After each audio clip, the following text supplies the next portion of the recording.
Are you turning into the green-eyed monster? Is envy a good thing, a bad thing, or both? That's what we're going to talk about today.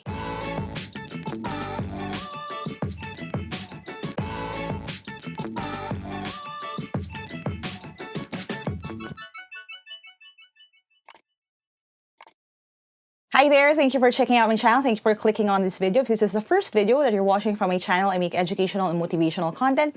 So if you don't want to miss any of my new uploads, don't forget to hit subscribe and hit that bell icon. Now, today we're going to talk about another good, bad thing, which is envy. This is actually part of another series na nasimulan ko years ago, which is yung good, bad things. We already talked about doubt, and if you haven't seen that video yet, ililink ko na lang din dito sa i-button if you're watching this on YouTube para mapanood nyo siya. Okay? Kasi ang doubt, although kadalasan sinasabi natin ng bad thing ito, meron pa rin good na makukuha tayo from it. And following that vein, and I know it's tricky, and I know it's a really long conversation, no? Titingnan natin sa video na ito, if may maganda ba na klase ng envy or ng inggit. Okay? Now again, you can agree or disagree with me. That's what the comment section is for. But in this video, I'll just present a number of qualifiers para makita natin if yung inggit na nararamdaman natin is something na pwedeng may kalabasan na mabuti or something na kailangan natin itapon kasi puro masama lang siya. Okay? Now, I think the first challenge is this. Wala kasing word na pwede nating gamitin para maging positive na version nung salitang envy or kahit nung salitang inggit. Pag sinabi inggit, automatic kasi mali na eh. Automatic negative na eh. Now, if you look at the idea ng envy, ang ginagawa niya is this. You want something that someone else has. Okay? Now, if yun at yun ang literal na ibig sabihin ng envy or inggit, which is gusto ko kung ano yung meron siya, ay automatic mali na yun. So, ano yung una nating qualifier sa kung ano yung maganda, again, air quotes, na version ng envy? I think we have to change the way that we frame it. Ano ibig sabihin? Ang inggit natin, okay, yung positive kind is not, I want what you have, or I want what he has, or I want what she has. But the good kind is, I want something like what he or she has. Ano ibig sabihin nun? Hindi ko gusto yung kung ano yung meron siya, ang gusto ko ay katulad, something similar, something like yung meron siya. Let's take this as an example, okay? And again, because this is the first qualifier, ang inyong kinaiinggitan has to be something that is individual or unique sa inyo, okay?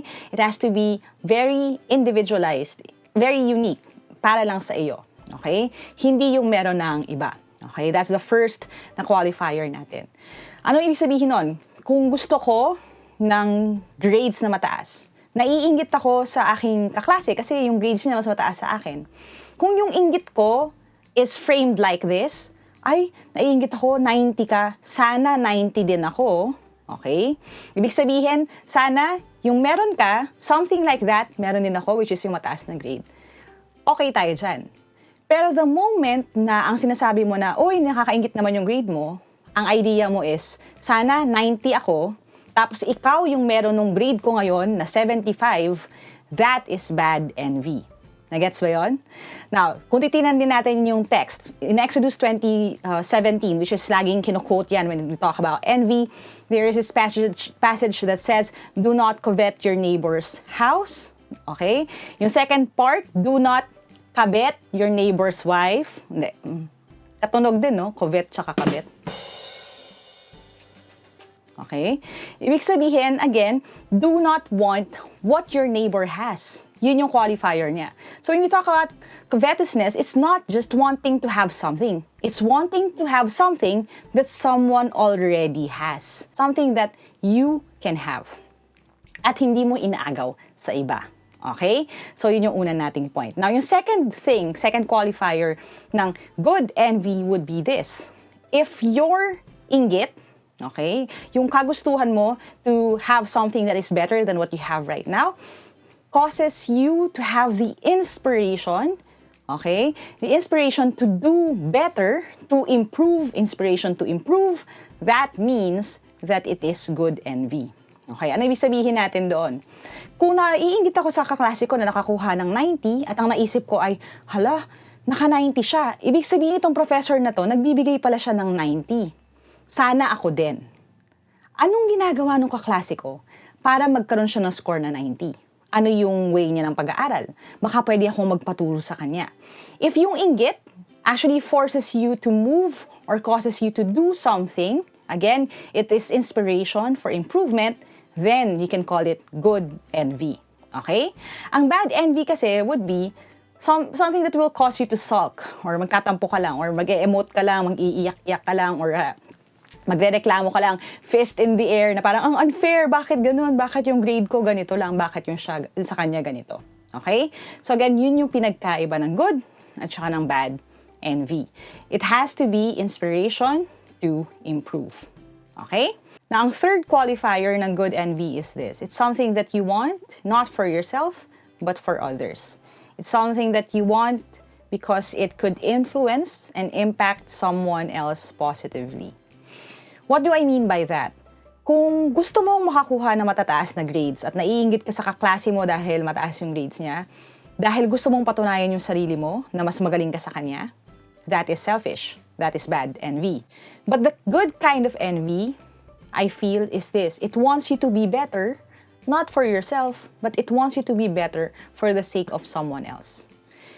Gusto mong mapabuti ka, gusto mong humusay ka, gusto mong gumaling ka, gusto mong magkaroon ka ng mga bagay na ito kasi alam mo na magagamit mo ito para sa iba.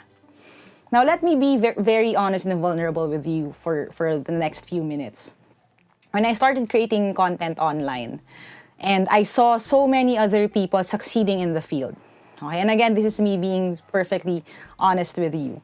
Siyempre, may nararamdaman akong kaunting inggit sa kanila. Diba? Na, wow, yung mga kasabayan ko na content creators, nakabili ng bagong camera, nakabili na ng magandang ilaw, nakabili na sila ng gamit, nakapag-build na sila ng ganito kong karaming resources that can help them sa content creation. Pero at that time, syempre dahil napakaliit naman talaga ng kinikita sa AdSense revenue at napakaliit lang ng resources na pinapatakbo ko or pinapaikot ko para maging sustainable yung Team Lyqa, hindi ako able to buy all these equipment, okay, para mag-upgrade. Now, let me say this, no? What motivated me wasn't the fact na pag pumunta kami sa event, ako ang may pinakapangit na camera or ako ang may pinakapangit na setup. Or pag tabi-tabi namin yung mga video namin, yung sa akin ang pinakamalabo. Hindi yun ang naging motivation ko. Ang motivation ko was, I wanted better equipment, I wanted a better mic, I wanted a better editing na tool or kit, kasi I wanted things to be really clear for the people who watch my videos. And because I was doing it for you, for the people who watch my videos, I was doing it to improve the kind of content, to help people understand what I was teaching more, diba? It changed the way that I thought about things. So every time na may bibilin akong gamit, pumili tayo ng camera na bago, we talked about that dun sa last video natin last week, which is yung kung ano yung current webinar setup ko. Binibili ko siya hindi para makipagsabayan sa iba or hindi para patunayan na okay, may resources na ako ngayon. It was never like that. Binibili ko siya because I know na kailangan ko siya for what I have to do next, which is to create even better content for people. So again, we have to re-examine ourselves every time we feel inggit eh. Nainggit ba ako kasi gusto ko yung makuha yung meron siya? Kasi feeling ko mas deserving ako kesa sa kanya, kaya dapat ako na lang yung nagkaroon, hindi siya? Or do you want that kasi you know na you can use something like that for a better cause? Now, kung doon ka doon sa pangalawa, at the very least, alam mo na hindi hate yung driver ng iyong inggit. It's just the fact or the practicality of things na you know you can use it for a better cause. Okay? Pero again, not taking away anything from someone else. Yun yung pinaka-core nito eh, na again, pag-usapan natin kanina. When we talk about good envy and bad envy focuses on this. I want what that person has. Kunin nyo yun, ibigay nyo sa akin. Kukunin ko yun sa kanya. And at the end of the day, may isang taong iiyak, may isang taong masaya. Pero ang good envy is different. It is something that acknowledges the fact na if someone can succeed, okay, at may nakita akong nauna sa akin na nangyari na ito sa kanya, isa lang ang ibig sabihin nun. baka ako, someday, mangyayari rin yun sa akin. Hindi ko kailangang i-put down yung tao na yun. Hindi ko kailangang kunin kung ano yung meron siya. If I work in the same way, if I work hard, if I put in the time, put in the effort, and of course, if it's God's will for my life, then maybe eventually I can have something like what that person has. Okay? So, masama ba to want things?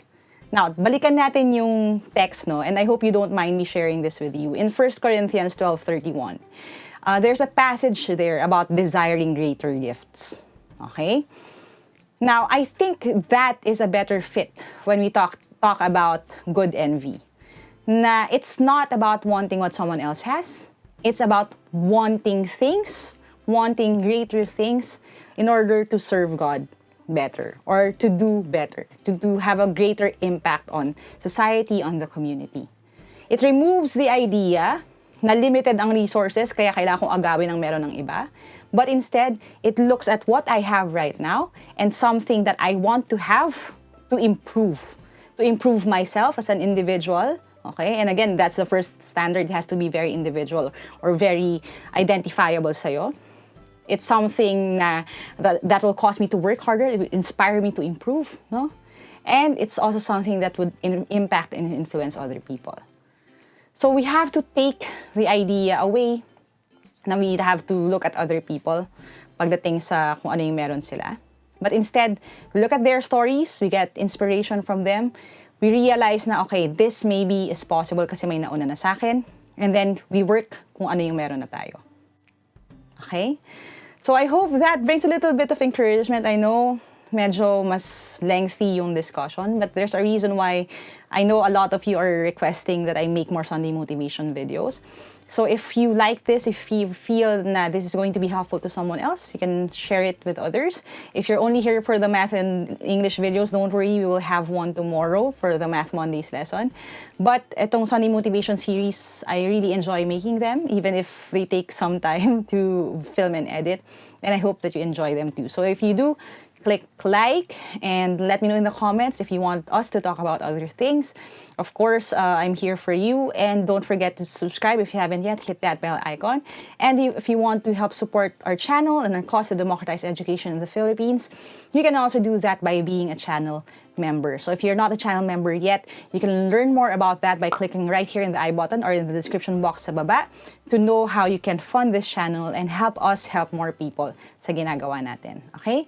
Thank you guys for watching. Thank you for being with me in the mahabang journey as a content creator. And I hope na kahit papaano, this reminds us na when it comes to finding our spot in the world and building our influence and having a positive impact, there's always space for everyone. Alright, so again, this is yung ating video about good, bad things, this time about envy. Is it good? Is it bad? It's something that we know is bad, but with the right kind of perspective can actually work for the good. I hope you learned something here, and as you always say in this channel, never stop learning. Aja, kaya niyan. I'll see you in the next video, and bye for now.